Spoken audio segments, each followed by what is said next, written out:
어제 현장 중계도 하셨는데요. 네네. 예, 마음이 좀 여러 가지로 감회가 새로울 것 같습니다. 네네. 어제 전체적으로 판결 참 다 여러 가지로 대목들이 많습니다만 무죄 선고 어떻게 보셨어요? 글쎄요, 제가 봤을 때는 어제 판결은 이재명 대표에 대한 개인에 대한 그 굉장히 중요한 판결이기도 했지만 제 개인적인 생각으로는 법률가의 한 사람으로서는 대한민국의 사법부가 큰 위기구나, 저는 그런 생각을 하지 않을 수 없었고요. 사법부가 왜 위기냐?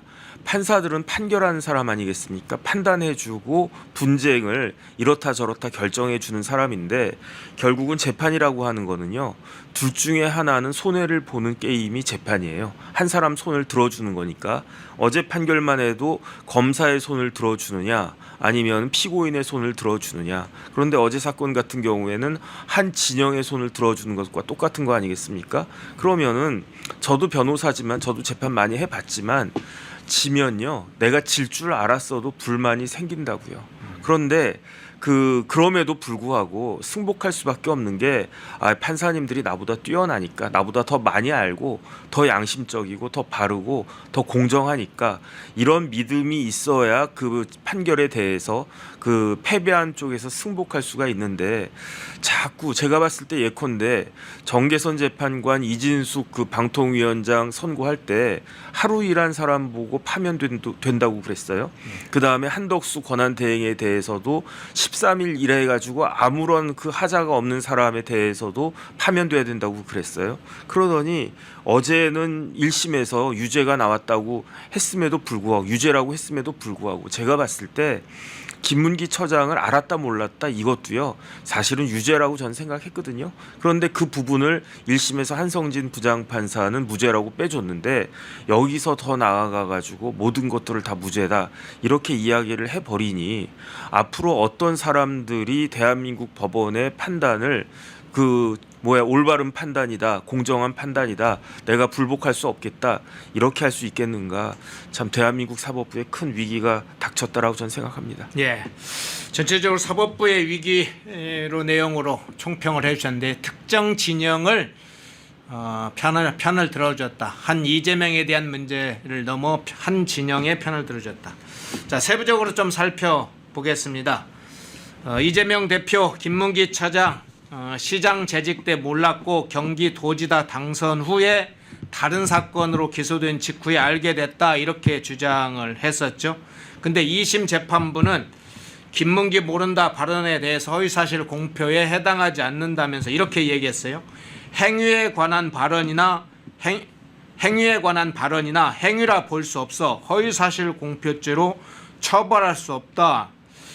이게 행위에 관한 발언이라고 볼 수 없다, 이 말도 잘 이해가 하지 않고 이게 무슨 말인지 해석도 좀 애매한데 어떻게 해석을 하세요? 이거는 공직선거법 250조 1항을 봐야 되거든요. 예. 250조 1항의 제목은 허위사실 공표인데 무엇이 허위사실이냐, 예컨대 제가 하버드 대학 가보지도 못했는데 하버드 나왔다라고 뻥을 치거나, 제가 예컨대 판사 해본 적도 없는데 판사 출신이라고 뻥을 치거나, 그 다음에 예컨대 우리 아버지가 이병철이라고 양자라고 내가 이병철의 양자라고 뻥을 치거나, 그런 것들을 예시를 쭉 들면서요. 예. 그 중에 하나로 든 게 행위라는 그 내용이 그 공직선거법 250조 1항에 들어가 있어요. 그런데 중요한 건 뭐냐면은 행위, 그러니까 신분관계, 가족관계, 학력, 경력, 행위 요렇게만 되어 있는 게 아니고 등이란 말이 들어있단 말이죠. 그러니까 저는 이 부분은 1심이나 2심이나 똑같이 행위가 아니니까, 김문기 처장을 몰랐다라고 하는 게 행위가 아니니까 이 부분에 대해서는 유죄라고 할 수 없다라고 그렇게 되어 있는데, 저는 이 부분이 잘못됐다고 보는 거죠. 왜 잘못됐다고 보느냐, 등이라는 그 표현이 있으니까 행위라고 하는 단어에 집착할 게 아니고 어떤 허위 사실이 공표됐고 그걸로 인해서 민의가 왜곡돼서 그래서 선거제도의 그 취지가 훼손됐다라고 하면 그러면 처벌해야 된다라고 하는 것이 공직선거법 제 250조인데, 그거를 행위면 행위, 학력이면 학력 이렇게 딱 가두어 가지고 열거적으로 생각해 가지고 판결한 것은 잘못이다, 일단은 그런 생각은 하고요. 그래서 저는 오히려 1심에서 이런 식의 판결을 했기 때문에 항소심은 이런 부분까지도 교정해 주려고 하지 않을까 그 나름 그런 기대도 내심했었는데 그 뭐 1심은커녕 항소심에서는 완전히 그 무죄로 다 그 때려 버렸기 때문에 조금 더 황당하다 이런 생각 하지 않을 수 없습니다. 그럼 얼핏 듣기에 앞서 말씀했지만 학력이라든가 재산이라든가 여러 가지 이런 것에 관한 부분을 포함해서 이제 그것도 있고 행위 부분이 있는데 네네. 학력, 재산 뭐 할 때는 이제 물론 말을 통해 서의 사실도 있지만 어떤 기록을 뭐 예를 들자면 조작해서 하는 경우도 있지 않습니까? 네네. 예를 들면 제가 이제 예를 들자면 뭐 대원대학교를 나오지 않았는데 대원대학교 나왔다고 특정한 증명서를 제출할 때 그게 허위 사실이 들 거 아닙니까? 네네. 그런데 상당수의 허위 발언은 이런 기록 뭐 이런 것들 외에도 증명서 같은 것을 제출하는 것 외에도 발언으로 이루어지지 않습니까? 네네. 그 발언에 있어서 그러면 거짓말 같은 것은 허위 사실로 명백하게 보이는데 이 발언을 통해서 하는 행위도 그 허위 사실 공표 쪽에 들어갈 텐데 지금 뭐 이런 발언 자체가 행위라고 볼 수 없다 이런 의미라고 해석한 것인가요? 그건 어떻게 해요? 이거는 제가 봤을 땐 이렇게 봐야 되거든요. 예. 이 그 공직선거법 250조가 제목이 허위 사실 공표죄예요. 예. 그러니까 사실에 대해서 거짓말하면 처벌받는다 이거거든요. 그러면 사실이라고 하는 것은 무엇인가? 객관적인 사실도 있고요, 주관적인 사실도 있어요. 제가 여러 번 말씀을 드렸지만 제가 허연준 앵커를 안다 모른다 이거는 사실이잖아요. 예. 그런데 이게 객관적 사실입니까? 제 머릿속에 제 인식 속에 있는 거니까 이거는 주관적 사실이란 말이죠. 그런데 예컨대 이 사실의 반대말은 뭐냐면 가치 판단이에요. 의견, 가치 판단 이런 거. 예컨대 제가 허연준 못생겼다 이거는 객관적 사실은 아니지만 제 그 의견 아니겠습니까? 허연준 잘생겼다 이건 제 가치 판단 아니겠습니까? 그러니까 예컨대 제가 허연준은 잘생겼다 이렇게 이야기를 해도 처벌받지는 않는데 잘 알면서 내가 허연준을 안다라고 한 사실이 나한테 불이익하게 작용할 수 있을 거라고 생각해서 모른다라고 하면 그건 허위 사실이란 거고요. 그런데 뭐가 허위 사실이라고 하는지를 조금 더 명확하게 하기 위해서 이거 그 중에 행위까지 딱 넣은 건데 그런데 등이란 표현이 있기 때문에 제가 좀 전에 말씀드린 것처럼 허위사실 공표죄의 허위사실은 결론적으로 유권자들의 선택을 잘못하게끔 하는 모든 것들을 포괄해가지고 그거를 허위사실이라고 한 건데 그걸 행위라고 하는 그 단어에만 집착해가지고 1심도 그렇고 항소심도 그렇고 잘못된 판단한 것이 아닌가 저는 이 부분이 대법원에서 바로잡혀야 된다는 생각이 있습니다. 예. 자, 1심 재판부가 김문기 씨와 골프를 쳤다는 공표를 치지 않았다는 이 발언에 대해서는 허위사실 공표를 해서 유죄로 인정을 했는데요. 근데 이 2심 재판부는 이 부분도 골프를 친 것처럼 사진을 공개한 것도 사진 공개도 조작이고 골프를 치지 않았다는 것도 전체 취지로 볼 때 거짓말이라고 해석할 근거가 없다 이렇게 봤어요. 사진 확대도 조작입니까? 이거는 맥락을 봐야 돼요. 그냥 뭐 골프 사진 요것만 딱딱딱 보면 아마 잘 이해가 안 되실 텐데 맥락을 처음부터 히스토리컬리 이렇게 쭉 보면은 어떤 일이 있었습니까? 2021년 12월 21일이었어요. 그날 밤에 어떤 일이 벌어졌습니까? 그 성남 도계공의 그 처장이었던 그 김문기 씨가 사무실에서 싸늘한 시신으로 발견이 됐어요. 네. 불행한 선택을 한 거죠. 그런데 그 다음 날 뭐가 예정이 되어 있었느냐? 한창 대선 국면이었기 때문에 여당의 그 후보였던 이재명 후보에 대해서 인터뷰가 예정이 되어 있었어요. 한번 생각을 해보세요. 허연준 앵커가 이 자리에서 펜앤마이크에서 어떤 대선 후보를 모셔오려고 했는데 그 사람과 제일 잘 알 수밖에 없었던 사람이 불행한 선택을 했단 말이에요. 그래서 사망을 했단 말이에요. 그러면 예정에 없더라도 물어볼 거 아니겠습니까? 그 정 후보님 그 혹시 뭐 임모 씨 혹시 아십니까? 그러면은 당연히 저 같은 사람들은 어떻게 기대하느냐? 성남 도계공의 처장인데 김문기 씨가 뭘 했던 사람인가? 대장동을 총괄했던 사람이잖아요. 그러면은 이재명 대표가 이전까지는 경기도지사 선거 나갈 때까지는 대장동 내가 한 가장 큰 업적이다. 내가 클릭 한번 해가지고 사인 한번 해가지고 그 성남 시민들한테 수천억 벌게 해줬다. 이렇게 자랑했던 프로젝트 아닙니까? 그거를 담당했던 사람인데 그거를 몰랐다라고 하면 이상하잖아요. 그래가 해가지고 앵커가 물어봤는데 뜻밖의 대답이 나왔어요. 어떤 대답이 나왔느냐? 나 김문기 씨 모르는데요. 왜 모릅니까? 하위 직원이라서 모르는데요. 이렇게 이야기를 하니까 그러니까 그 말을 누가 납득을 하겠습니까? 그러니까 여기저기 제보가 들어와가지고 12월 23일 그 다음 날에 박수영 의원이 저 사진을 딱 띄운 거예요. 저 사진을 공개한 거예요. 박수영 의원이 페이스북에다가 저 사진을 갖다 딱 공개를 했는데 그러면 같이 호주 출장 가가지고 보니까 모자를 보니까 골프 모자 쓰고 거기에다 골프 마크까지 달려 있으니까 그러면 같이 다 골프 친 사이 아니냐. 그런데 어떻게 모른다고 이야기할 수 있겠습니까? 이렇게 질문을 하니까 거기에 대해서 이재명 후보가 그 당시에 뭐라고 이야기했느냐. 마치 제가 골프를 친 것처럼 사진을 공개했던데, 그러니까 쉽게 말하면은 마치 내가 골프를 친 것처럼 박수영 의원이 사진을 공개했던데 저 사진, 지금 나와 있는 저 사진 조작된 겁니다. 이렇게 이야기한 거예요.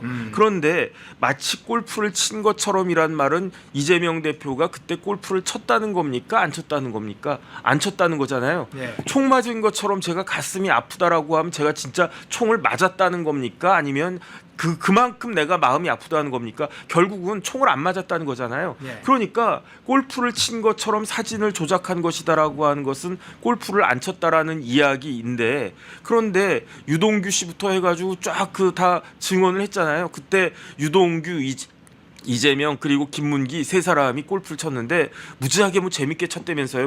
홀도 역주행하고 그다음에 일본 사람인 것처럼 스미마생하면은 그럴까봐 더 웃기라고 스마미생하고 막 그랬다는 거 아니었겠습니까? 그러니까 그 1심에서 적어도 이 골프 부분에 있어서는 이거는 명백한 거짓말이다. 그래서 이거는 그 다음에 이게 왜 골프를 안 친 것처럼 했다고 하는 것은 결국은 김문기 씨를 몰랐다는 이야기인 거고, 김문기 씨를 몰랐다고 주장하는 것은 대장동하고는 상관이 없는 것이다.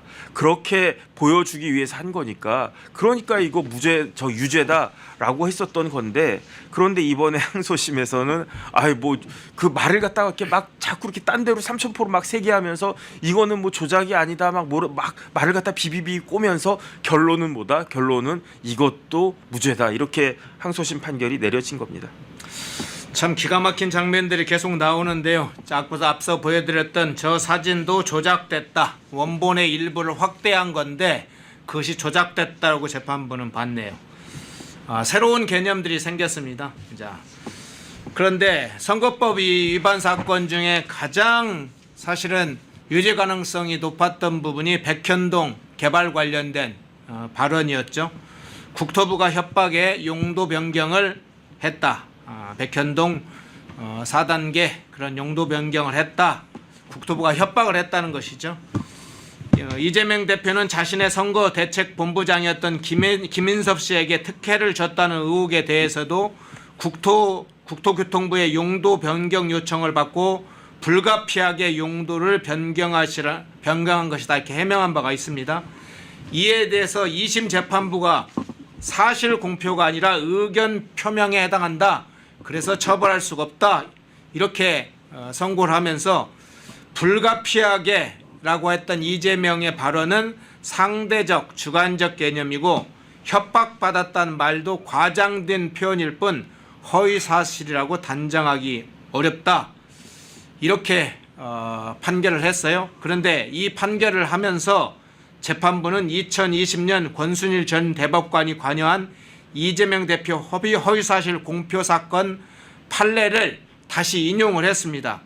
그러면서 이런 얘기를 했어요. 재판부가 어느 범죄에 속한다고 단정하기 어려운 표현인 경우 원칙적으로 의견이나 추상적 판단을 표명한 것으로 파악해야 된다. 이렇게 했습니다. 권순일의 망령이 다시 살아났네요. 그러니까 이거는 2021년 10월 20일에 경기도 국감에서 있었던 발언 아니었겠습니까? 뭐라고 이야기했냐면 공공기관 이전 특별법에 따라서 장관이 요구하면 그러면 시장은 따라야 되는데 그런데 내가 따르지 않았다는 이야기예요. 쉽게 말하면 이재명 대표가 뭐라고 이야기했냐면 우리가 성남시가 종상향 4단계 해주지 않겠다라고 버텼대요. 그러다가 국토부 장관이 니네 자꾸 버틸래? 그 종상향 4단계 안 해주면 직무유기 이런 걸로 혼내주겠다. 형사처벌 시키겠다. 이렇게 협박을 해서 우리가 원하지 않았는데 어쩔 수 없이 종상향 4단계, 우리나라 역사상 진짜 유례를 찾아보기 힘든 종상향 4단계 해주면요 3천억 금방 벌어요. 저도 백현동 저런 부지에다가 제가 뭐 엔지니어도 아니고 아무것도 아니지만 저런 부지에다가 시장님이 종상향 4단계 해주면요 진짜 저도 3천억 벌 수 있단 말이죠. 그러니까 이걸 갖다가 안 해줬다라고 이야기를 했는데 결국은 어땠습니까? 압력이 있긴 있었다는 이야기잖아요. 그게 국토부의 압력이었다는 겁니까? 그게 아니잖아요. 김인섭 씨의 압력이 있었다는 거잖아요. 그런데 2021년 10월 달은 이재명 대표 대장동 관련된 그러한 여러 가지 일들이 막 쟁점이 되기 시작한 데다가 엎친 데 덮친 격으로 백현동 건까지 막 드러나기 시작했단 말이죠. 그러니까 이 불을 끄기 위해서 국토부를 들어다가 협박을 했다라는 식으로 이렇게 거짓말을 갖다가 한 건데, 그런데 이 부분에 대해서는요 사실 항소심에서 뭐라고 쓸 말이 없는 거예요. 제가 봤을 때. 그러니까 이거를 어떻게 했느냐, 뭉뚱그려서 그냥 퉁쳐서 내버린 거예요. 어떻게 내버렸느냐, 제가 좀 전에 말씀드렸듯이 허위 사실 공표죄 아닙니까? 그런데 허위 사실 공표죄는 사실을, 거짓말을 처벌하는 건데, 그냥 이번 항소심에서는요 이게 백현동 관련된 발언은 사실이 아니라 의견 표명이다. 그냥 자기의 주관적인 생각을 이야기한 거고, 그렇기 때문에 사실이 아니다. 사실이 아니기 때문에 처벌할 수 없다. 그냥 이렇게 도식적으로 판결을 갖다가 한 건데 참 황당하다는 그런 생각까지 듭니다. 지난번에 이 권순일 얘기를 할 때 적극적 거짓말, 소극적 거짓말도 이야기를 해주셨고, 네네. 방송에서 할 때 나오는 그 발언의 경우에는 사전에 계획된 발언이 아니라는 식으로 해서 권순일이 이 판결할 때 상당히 영향을 미쳐서 문제를 일으킨 사항이 있잖아요. 네네. 그런데 지금 말씀하신 것처럼 이 항소심 재판부에서도 이 권순일 재법관의 이 판결을 인용하면서 이 이야기를 했다고 하니까 그 논리적인 연결성을 지금 갖추려고 하는 것 같습니다. 어떻게 보세요? 제가 봤을 때 그거는 패착이죠. 왜냐하면 다른 건 몰라도 권순일 판결은 인용하면 안 되는 거잖아요. 권순일 판결이 제대로 된 판결이었느냐, 여기에 대해서 많은 사람들이, 많은 법률가들이 말도 안 된다라고 비판하고 있는 그런 판례를 인용했다라고 하는 것은 그만큼 궁색했다는 그런 이야기인 거고요. 그 다음에 그 1심 판결이 훨씬 더 그 논리적 정합성에 부합해요. 왜냐하면 저때 2021년 10월에 질의를 누가 했습니까? 문진석 의원이 했다고요. 네. 문진석 의원은 이재명 대표하고 중앙대학교 거의 같은 동문이에요. 나이도 거의 비슷하단 말이죠. 그러니까 1심에서는 어떻게 그 판결을 했느냐, 이 국감에서 문진석 의원이 질의를 했는데 서로 짜고 했다는 거예요. 그러니까 사전에 미리 그 질문서 같은 거 주고 거기에 대해서 대응하도록 했다. 대표적인 그 증거가 뭡니까? 이재명 대표가 그냥 말로만 이게 이러이러했다 이렇게 이야기한 게 아니고, 말로만 국토부에서 협박했고 우리가 원래는 안 해주려고 했다 이게 아니었고, 판례까지 준비했었잖아요. 그러니까 1심에서는 충분한 고려 과정을 거쳐가지고 발언한 것이다. 그러니까 이거 죄질이 무지하게 나쁘다 이런 이야기를 갖다가 하고, 그 다음에 저 발언이 어떤 발언이었습니까? 펜앤마이크 같은 데 나와서 한 발언이었습니까? 아니잖아요. 국정감사장에서의 중계 방송이었단 말이에요. 그 다음에 일반적인 중계 방송이었습니까? 가장 유력한 180석 가진 여당의 대통령 후보인데 이 사람보다 더 유력한 사람이 누가 있겠습니까? 그 다음에 좀 있으면 대선인데 얼마나 많은 사람들이 관심을 갖습니까? 그 중계 방송을 이용했기 때문에 전파성도 무지무지하게 높은 그런 것이었다. 그런데 이 부분에 대해서 항소심이 뭐라고 반박할 수가 없는 거예요. 그러니까 다른 것들은 말을 할 수가 없겠고, 그러니까 결국은 이거는 말도 안 되게 사실도 아니고 그냥 이거는 의견 표명이다. 그러니까 허위사실 공표죄가 아니다. 이렇게 이야기를 갖다 한 거고요. 그다음에 중요한 건 뭐냐면은 이 판결이 만약에 권순일 판결은 대법원 판결이잖아요. 예. 그러면 이제 그 종국적인 판결이란 말이에요. 그렇기 때문에 그게 그 대법원 판례가 되는 건데, 이 최은정 그다음에 이해슬, 정재호 이 세 부장 판사들이 내린 판결은 고등법원 판결이라고요. 그러니까 제가 봤을 때는 대법원에서 다시 바로 잡힐 것이다, 뒤집힐 것이다 그렇게 생각됩니다. 예, 조희준님, 현정님 고맙습니다. 그런데 2심 백현동 관련된 2심 재판부 발언 중에 이 부분이 상당히 놀랍습니다. 국토부의 협박이 있었다 관련해서 재판부는 이런 얘기했습니다. 상당한 압박을 과장한 발언이라고 볼 수 있지만 허위라고 볼 수는 없다. 성남시는 용도 변경과 관련해 장기간 압박을 받은 사정이 있는 것을 인정할 수 있다. 그러니까 압박을 받았다고 지금 국토부가 즉 겁박을 했다는 거예요. 그걸 인정할 수 있다고 하면서 그런데 상당한 압박이라고 한 건 좀 과장된 발언이었다는 식으로 그러나 허위는 아니다.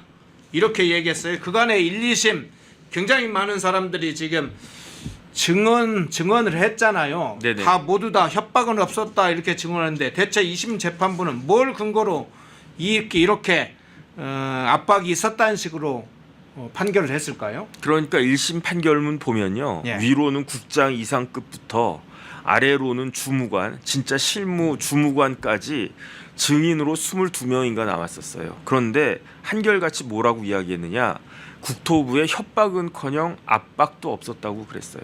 가장 유하게 이야기해 준 사람 뭐라고 이야기했느냐? 기억이 안 난다. 요 정도로까지 이야기했는데 압박이 있었다라고 한 사람이 한 명이라도 있었으면 예컨대 정혁진 주무관이 압박이 있었다라고 증언을 했다. 그렇다라고 하면 압박이 있었다라고도 볼 수 있는 거 아니냐? 이런 식의 판결을 할 수 있을 텐데 단 한 명도 그다음에 항소심에서는 증인 2명 받았거든요. 그 증인도 마찬가지로 똑같이 이야기를 했었어요. 도대체 무슨 근거로 압박이 있었다라고 하는지 아무런 그 근거를 밝히지도 못하면서 그냥 그 압박이 있었을 거야. 뭐 이게 궁예가 뭐 아니면 그 사또가 그러니까 원님 재판하는 거예요. 쉽게 말하면 네. 그 강규태 부장판사가 뭐 원님 재판하냐 뭐 이런 이야기 하면서 나가지 않았습니까? 네. 그런데 항소심 판결이야말로 이건 원님 재판이 아니었나 싶습니다. 예. 오늘 조선일보 보니까 이 판사들에 대해서 어떤 이력을 가지고 있는지 소개를 했습니다. 최은정 재판장, 이해슬, 정재우 판사들 각기 뭐 사법연수원 어느 대학 나왔고 어디에서 근무했고 이런 걸 쭉 했는데 마지막 부분에 이런 게 나옵니다. 정재우 부장판사, 법원 내 진보 성향 판사들 모임인 국제인권법 연구회의 전신인 우리법 연구회 출신인 것으로 전해졌다. 정재우 부장판사가 우리법 연구회 출신이다.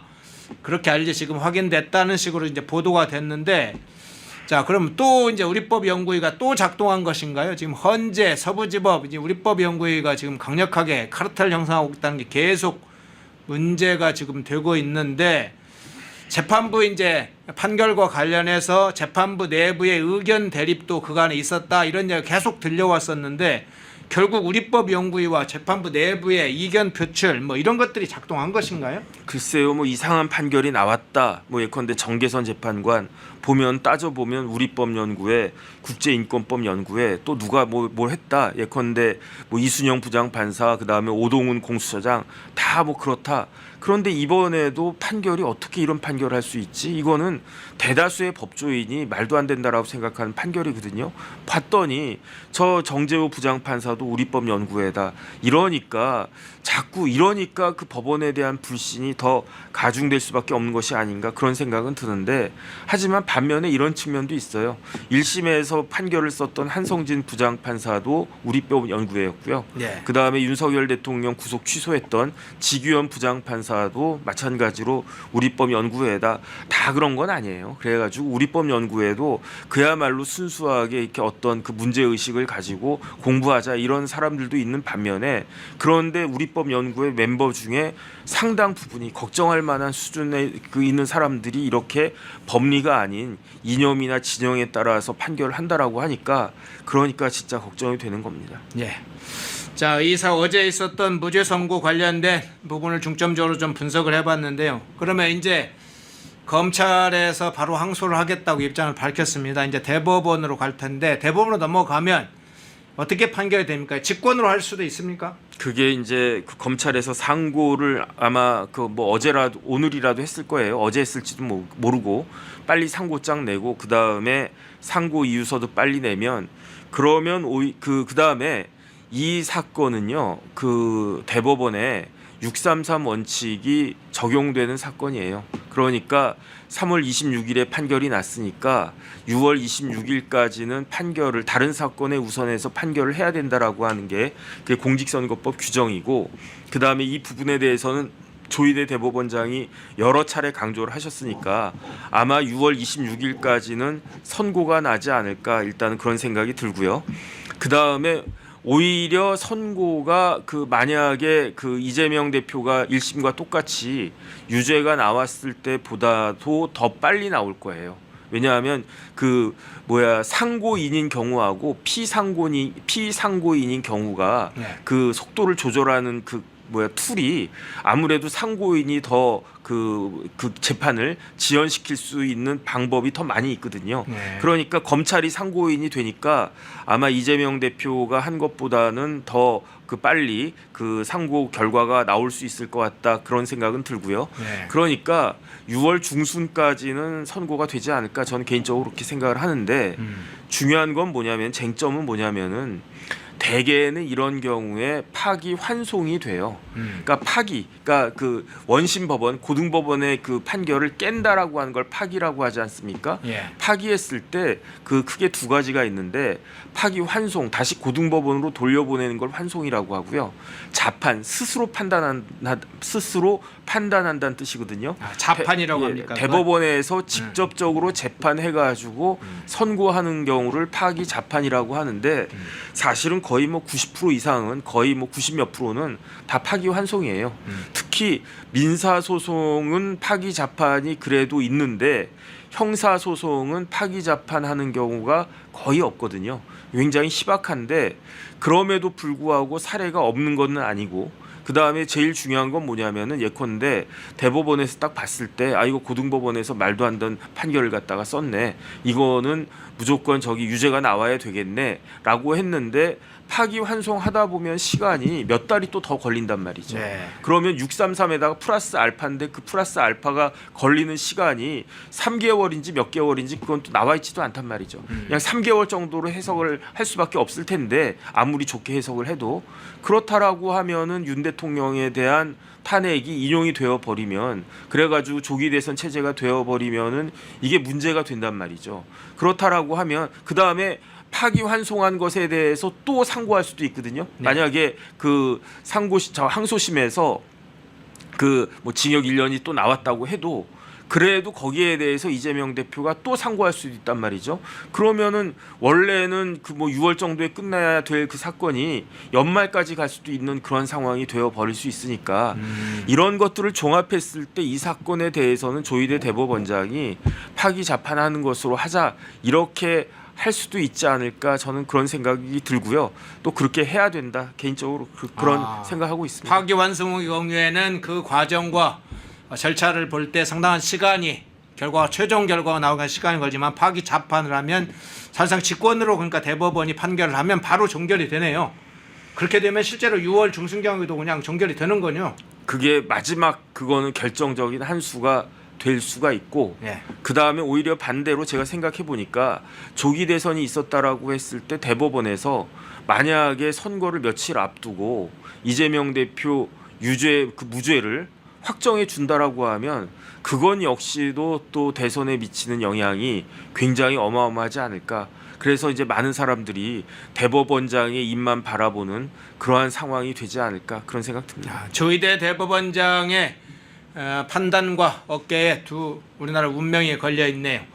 그런데 이재명이 무죄 선고를 받았는데, 무죄 선고를 1심 판결을 어차피 뒤집은 상황에서 무죄 선고를 받는 것과 100만 원 이하의 선고를 받는 것, 그 둘의 차이는 대법원에서는 어떤 차이가 발생할 가능성이 있습니까?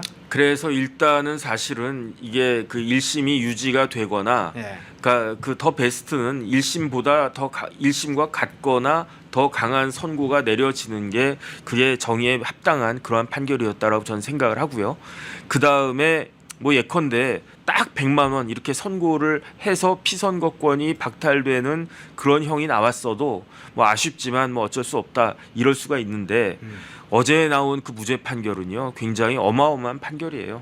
굉장히 진짜 말도 안 되는 그런 판결인데, 그나마 어제 나온 무죄 판결이 이게 그 가장 최악의 판결은 아니라고 하는 게 제 개인적인 생각이지만 만약에 벌금 80만 원, 벌금 90만 원 이렇게 나왔다라고 하면요. 예. 이거를 대법원에 가서도 뒤집을 수가 없어요. 아. 왜냐하면 예. 대법원에서 양형은 재량인데 양형은 사실심의 재량이나 마찬가지인데 그 사실심에서 유죄인데 유죄 맞아. 그럼 유죄 인정해. 하지만은 형량이 너무 세. 그래서 그다음에 뭐 이것저것 종합적으로 고려해. 뭐 민주당 434억도 있고 뭐 그다음에 이재명 대표 뭐 국민적 지지도도 높은 사람이고 그래서 내가 그냥 80만 원 했대는데 뭐라고 할 거야. 이렇게 해버리면 대법원에서도 꼼짝 마거든요. 그러니까 마지막 기회까지도 그 없어질 뻔했는데 그나마 이제 무죄가 선고가 돼서 아주 그 가능성이 그 굉장히 적지만 객관적으로는 가능성이 희박하다고 인정해야 돼요. 하지만 마지막 대법원의 그 뭐 뒤집기 한 판. 그런데 사실 그렇게 따지면은 윤 대통령 구속 취소가 이루어질 수 있을 거라고 누가 생각을 했겠습니까? 용기 있는 대법관들의 용기에 한번 기대를 걸어 보겠습니다. 예. 자, 최악의 경우가 사실은 100만 원 이하를 받는 것이다. 무죄는 악죄이긴 하지만 그나마 100만 원 이하보다는 좀 낫다. 마지막 좀 질문 이거 하나만 좀 한두 가지 여쭤볼게요. 이진숙 문제 좀 한두 가지 여쭤볼게요. 이재명에 대한 분노를 좀 터뜨렸는데요. 이진숙 방통위원장 SNL 통해서 국회 목 상임위원 추천을 거부하고 있는 민주당 의원들은 직무유기다, 유기범이다 이렇게 글을 올렸어요. 그러니까 최근 이재명이나 민주당에서 계속 최상목 대행에 대해서 마은혁 왜 임명 안 하냐, 특히나 이재명은 직무유기 현행범이다 이렇게 최상목을 공격을 했는데 정작 민주당의 목신 방통위 상임위원은 추천하지 않는 거 이거 직격을 했거든요. 어떻게 네네. 평가를 하세요? 그 뭐 맞는 말씀이고요. 이진숙 위원장이 적기에 적절한 이야기를 했다라는 생각이 드는 게 네. 저도 이 부분 까먹고 있었거든요. 그냥 최상목 그다음에 마은혁 이런 사람들에만 꽂혀가지고 정작 방통위 상임위원 그 지금 임명되지 않은 지가 벌써 1년도 훨씬 더 넘었습니다. 그러니까 이런 부분들에 대해서는 민주당의 주장의 허구성을 그 지적해주는 좋은 발언 그 이야기였다라고 생각이 됩니다. 예.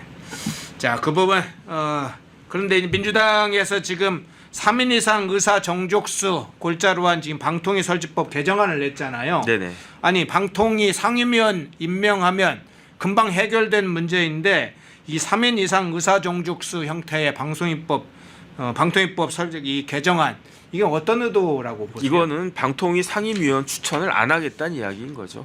민주당도 마은혁을 임명하라 하면서도 방통위 상임위원을 임명하지 않은 것이 좀 뻘쭘하니까 그러니까 마치 무슨 일을 하는 것처럼 이렇게 개정안을 내는 것이다. 저는 그런 생각 듭니다. 예. 오늘 이재명 어제 선고 좀 집중적으로 분석을 해봤습니다. 예. 정의진 변호사님이었습니다. 고맙습니다. 네, 감사합니다.